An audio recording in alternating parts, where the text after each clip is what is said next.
கிறிஸ்துவுக்குள் பிரியமானவர்களே, கர்த்தரும் இரட்சகருமாய் இயேசு கிறிஸ்துவின் ஈடு இணையற்ற நாமத்தினாலே உங்கள் யாவருக்கும் என் அன்பின் வாழ்த்துக்களை தெரிவித்துக் கொள்கிறேன்.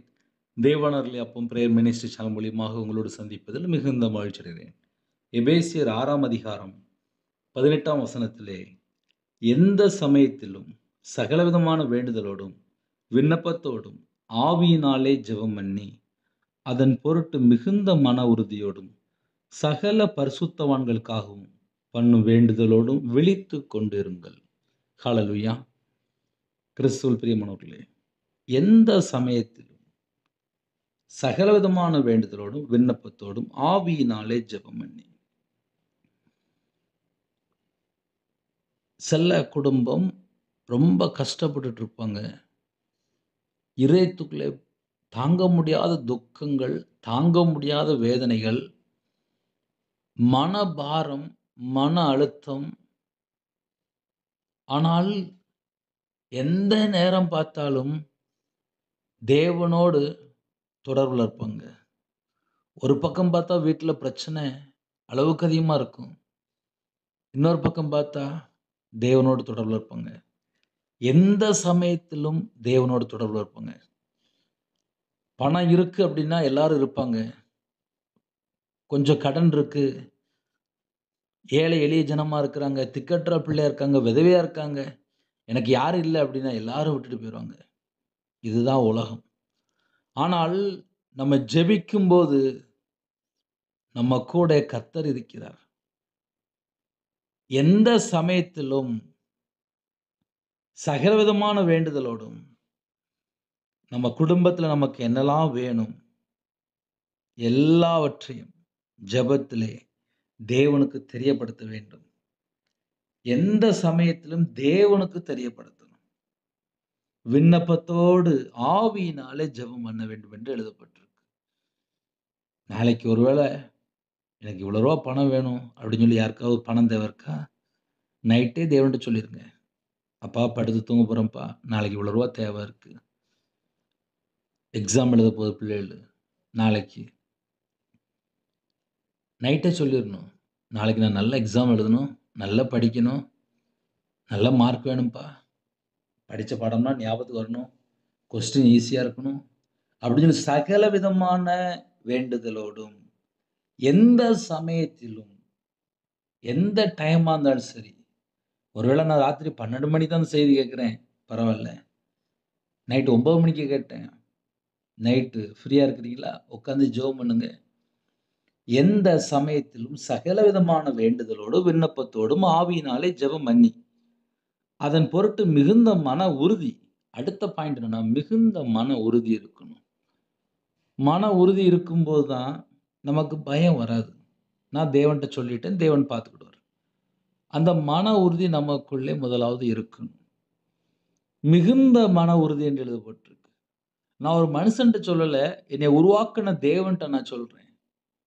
என் பாரத்தெல்லாம் நான் அவர்கிட்ட சொல்லிட்டேன், அவர் பார்த்துக்கிடுவார். அந்த மன உறுதி நமக்கு வேணும்.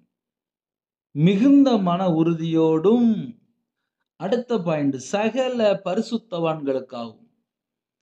நீங்க எந்த நாட்டுக்குள்ள எந்த இடத்துல இருக்கிறீங்களோ உங்களுக்கு தெரிந்த பரிசுத்தவான்கள் எல்லாருடைய பெயரையும் சொல்லி சகல பரிசுத்தவான்களுக்காகவும் பண்ணும் வேண்டுதலோடும் விழித்து கொண்டு இருங்கள், ஜெபித்து கொண்டு இருங்கள். இப்போ ஆன்லைன் மூலியமா தேவன் அருளி அப்பம் மினிஸ்ட்ரி சேனலை நீங்க பாக்குறீங்க. என் பேர் ரவிராஜ். என் பேரை சொல்லி ஜெபம் பண்ணுங்க. தேவன் அருளி அப்பம் மினிஸ்ட்ரி சேனலுக்காக ஜெபித்து கொள்ளுங்கள். நைட்டு படுத்து தூங்க போறோம், நல்ல தூக்கம் வரணும்.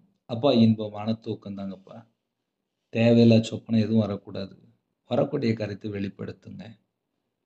பரலோகத்தை பார்க்கணும்ப்பா, ரகசியத்தை வெளிப்படுத்துங்க அப்படின்னு சொல்லி தேவனுடைய பாதத்தில் அர்ப்பணித்து கேளுங்க. குடும்பமா ஜெபம் பண்ணுங்க. குடும்பத்தில் யாருக்காவது பலவீனம் இருக்கா? தேவனுடைய சமூகத்தில் அர்ப்பணிச்சிருங்க. அப்பா வீட்டில் இந்த மாதிரி பலவீனம் இருக்கு, எடுத்து போட்டுருங்கப்பா. கடன் இருக்கு, எடுத்து போட்டுருங்கப்பா. என் கனவு ரட்சிக்கப்படணும். என்னென்ன பாயிண்ட் இருக்கோ எல்லாமே தேவனுடைய சமூகத்தில் அர்ப்பணிச்சிருங்க. உபவாச நாட்களில் இருக்கிறீங்களா? உபவாசத்தோடு இருக்கிறீங்களா? தேவனுடைய சமூகத்தில் தனி ஜெபம் பண்ணுங்க. சகல பரிசுத்தவான்களுக்காக ஜெபம் பண்ணுங்க. இன்னைக்கு உள்ள ஒரு முக்கியமான பாயிண்ட் என்னன்னா, சகல பரிசுத்தவான்களுக்காக பண்ணும் வேண்டுதலோடும் விழித்துக் கொண்டிருங்கள். இரவு நேரத்திலே சில குடும்பத்தில என்ன காரியத்துக்காக ஜெபிக்கணும் அப்படின்னு சொல்லி நெறைய கேள்விகள் வரும். சகல பரிசுத்தவான்கள் என்று எழுதப்பட்டிருக்கு. தேசத்திலே மிஷனரிமார் இருக்காங்க, பரிசுத்தவான் இருக்கிறாங்க, தீர்க்கதரிசி இருக்காங்க, அப்போஸ்தல ஊழியம் இருக்கிறாங்க, சுவிசேஷ ஊழியம் போதிக்கிறவங்க இருக்காங்க. இன்னும் கிராம ஊழியம் இருக்கு. வாலிப பிள்ளைகளுக்காக சில குடும்பத்தில யூத் ஊழியம் இருக்கு. சிறு பிள்ளைகள் ஊழியம் இருக்கு. வயசான பாட்டிமார் ஊழியம் பண்ணிட்டு இருக்கிறாங்க. வேற வேற கிராமத்துக்குள்ளே எத்தனையோ கிராமத்துக்குள்ளே சர்ச் இல்லாம இருக்கு. இப்படி ஏகப்பட்ட காரியம் இருக்கு. அப்போ மிஷனரிமாருக்காக நம்ம ஜெபிக்கலாம். சகல பரிசுத்தவான்களுக்காகவும் பண்ணும் வேண்டுதலோடு விழித்துக் கொண்டிருங்கள். அப்போ 2 வேண்டுதலோடும் அப்படின்னு சொல்லி எழுதப்பட்டிருக்கு. முதல்ல எந்த சமயத்திலும் சகல விதமான வேண்டுதலோடும். அடுத்தாப்புல சகல பரிசுத்தவான்களுக்காகவும் பண்ணும் வேண்டுதலோடும். அப்ப 2 விதமான வேண்டுதலுக்கு எப்ப பார்த்தாலும் ஜெபம் பண்ணிட்டு இருக்கணும். இன்னொரு பக்கம் பார்த்தா எப்ப பார்த்தாலும் பரிசுத்தவான்களுக்காக ஜெபம் பண்ணணும். அது 2மே முக்கியம். ஒரு பக்கம் பார்த்தா குடும்பம், நம்ம வாழ்க்கையில உள்ள தேவைகள். இன்னொரு பக்கம் பார்த்தா பரிசுத்தவான்கள். அப்ப இன்னைக்கு செய்தியில என்ன பாயிண்ட் அப்படின்னா, மன உறுதியும் இருக்கணும். நமக்கு எப்பமெல்லாம் நேரம் இருக்கோ, நம்ம இருதயத்துக்குள்ள எப்பமெல்லாம் ஆவியில ஏவப்படுதோ, எப்பொழுதும் ஜெபிக்கிற பிள்ளைகளா இருக்கணும்.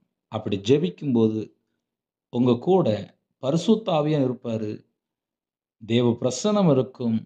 ஜெபிக்கிற பிள்ளைகளா இருக்கும்போது, உங்களோட வாழ்க்கை ஜெயமா இருக்கும். இரவு நேரத்தில ஜெபிப்போமா? கண்களை மூடி நாம் ஜெபம் செய்வோம். அன்பின் கர்த்தாவே, உம்மை நன்றியோடு துதிக்கிறோம், ஸ்துதிக்கிறோம்ப்பா. கர்த்தருடைய கரத்திலே அர்ப்பணிக்கிறோம்ப்பா. எத்தனையோ குடும்பத்தில இணைந்திருக்காங்க. சகல பரிசுத்தவான்களுக்காக இரவும் பகலுமா ஜெபிக்கக்கூடிய அபிஷேகம் தாங்கப்பா. ஜெப அபிஷேகம் தாங்க. எந்த சமயத்திலும் சகலவிதமான வேண்டுதலோட ஜெபிக்க எங்களுக்கு ஜெப அபிஷேகம் தாங்கப்பா. பரிசுத்த ஆவியால நிரப்புங்க, அக்கினி அபிஷேகத்தால நிரப்புங்க. ஆத்தும பாரம் தாங்க. அழிந்து போற ஜனங்களுக்காக சுவிசேஷம் அறிவிக்கணும். சுவிசேஷ பாரம் தாங்க. இரவு நேரத்தில படுத்து தூங்க போறாங்க. இன்பமான தூக்கம் தாங்க. பலவீனத்தை நீக்கி போடுங்க. சரீரத்தில எந்தெந்த குடும்பத்தில பலவீனத்தோடு இருக்கிறாங்களோ, எல்லா பலவீனத்தையும் நீக்கி போடுங்க. சிறு பிள்ளைகள் முதற்கொண்டு முதியோர் எல்லாரையும் கர்த்தர் ஆசீர்வதிங்க. பரிபூரணமா ஆசீர்வதிங்க. அவங்களோட அப்பத்தின் தண்ணீர் ஆசீர்வதிங்க. அவங்களுடைய கையின் கீழில் ஆசீர்வதிங்க. வேற வேற நாட்டுக்குள்ள வேற வேற சூழ்நிலையில இருக்காங்க. எல்லா குடும்பத்தையும் ஆசீர்வதிங்க. இணைந்திருக்கிற எல்லா குடும்பமும் இயேசு கிறிஸ்து நாமத்தினால ஆசீர்வதிக்கப்படட்டும். பலகணிகளை திறந்து, பண்டகசாலை திறந்து ஆசீர்வதிங்க. உள்ளத்துக்குள்ள நெறைய கேள்விகள், நெறைய பாரங்கள் எல்லாம் நீக்கி போட்டுருங்க. கர்த்தருடைய கரம் பிள்ளைகளோட கூட இருக்கட்டும். நைட் நேரத்திலே சொல்ல முடியாத அளவுக்கு துக்கம், அதையும் எடுத்து போட்டுருங்க. இந்த மாசம் முழுவதும் பாதுகாத்த கிருபைக்காக நன்றி. அதிகாலையில உம்முடைய சமூகத்தில கண் விழிக்கிற கிருபை செய்யுங்க. உபவாசத்தோடு யாரெல்லாம் இருக்காங்களோ, உபவாச நாட்கள ஆசீர்வதிங்க. நைட் நேரத்திலே ட்ராவலிங்ல இருக்கிறாங்க. எல்லா குடும்பத்துக்கும் கர்த்தருடைய பாதுகாப்பு தாங்க. நைட் டியூட்டில இருக்காங்க எல்லா குடும்பத்துக்கும் சகலவிதமான பாதுகாப்பு வேண்டும். உம்முடைய கரத்தில அர்ப்பணிக்கிறோம்.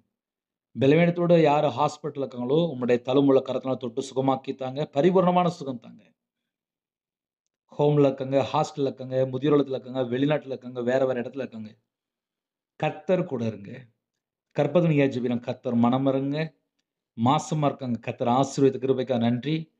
டெலிவரி குடுக்குறாங்க. பரம வைத்தியர் கூட இருங்க. பிள்ளைகளுக்கு வயசு அதிகமாயிட்டு போகுது. ஏற்ற துணை தாங்க. சில குடும்பத்திலே கர்த்தரை விட்டு தள்ளி போன காரியங்கள் எல்லாவற்றையும் மன்னிச்சிருங்க. குடும்பமா சந்தோஷமா இணைந்து வளர்க்கறதுக்கு கிருபை செய்யுங்க. தேவன் அருளிய அப்ப மினிஸ்டர் மூலியமா இணைந்திருக்க எல்லா குடும்பத்துக்கும் கர்த்தர் கரம் தொட்டு ஆசீர்வதிங்க. கர்த்தருடைய கரத்தில எல்லா குடும்பத்தையும் அர்ப்பணிக்கிறோம். சகல பரிசுத்தவான்களையும் கர்த்தர் ஆசீர்வதிங்கப்பா. எங்க தேசத்தில இருக்கிற எல்லா பரிசுத்தவான்களையும் ஆசீர்வதிங்க. அதிக அளவில் உம்முடைய சமூகத்தில கண் விழிக்கிறது கிருபை செய்யுங்க. எங்களோட ஆவி, ஆத்துமா, சரீரம், சிந்தனை எல்லாம் இயேசு கிறிஸ்துவினால் வெளியேறட்டும். இந்த நாள் முழுவதும் பாதுகாத்த கிருபைக்கு 1000 மடங்கு உமக்கு நன்றி செலுத்துகிறோம். எங்க வீட்டுக்குள்ள இயேசு கிறிஸ்து ராஜா வாங்க. நீங்க வந்தா மட்டும் தான் சமாதானம், விடுதலை, ஆசீர்வாதம், சந்தோஷம், பரிபூரணம். பரிபூரணமான இயேசு கிறிஸ்து எங்க வீட்டுக்குள்ள கடந்து வாங்கப்பா. கர்த்தருடைய கரத்திலே ஒவ்வொரு குடும்பத்தையும் அர்ப்பணிக்கிறோம். கர்த்தர் பூரண சுகம் தந்து, பூரண விடுதலை தந்து, பூரண பலன் தந்து, பூரண ஆரோக்கியம் தந்து, சமாதானம் தந்து ஆசீர்வதிக்க வேண்டும். உம்முடைய நாமம் மகிமைப்படட்டும். எல்லா குடும்பத்தையும் கர்த்தர் பொறுப்படுத்துங்க. துதி கன மகிமை எல்லாம் ஒருக்கே செலுத்தினோம். இயேசு கிறிஸ்துவின் பிதாவே ஆமென். தேவனுக்கே மகிமுண்டதாக. கர்த்தர் தாமே உங்களையும் உங்கள் குடும்பத்தில் சகல காரியத்திலும் சம்பூர்ணமா திருப்தியா கர்த்தர் கொடுத்து பரிபூர்ணமா ஆசீர்வதிப்பாராக. ஆமென். கர்த்தராகிய இயேசு கிறிஸ்துவின் கிருபையும் பிதாவாகிய அன்பும் பரிசுத்தவனுடைய ஐக்கியம் இப்பொழுதும் எப்பொழுதும் சதா காலங்களிலும் நம் அனைவரும் கொடுப்பதாக. ஆமென். கிறிஸ்துவில் பிரியமானவர்களே, தொடர்ந்து இணைந்திருங்கள். எங்களுக்காக ஜெபித்துக் கொள்ளுங்கள். God bless you. Thanks for watching. Please subscribe our channel. Click the like and share. Click the bell. God bless you.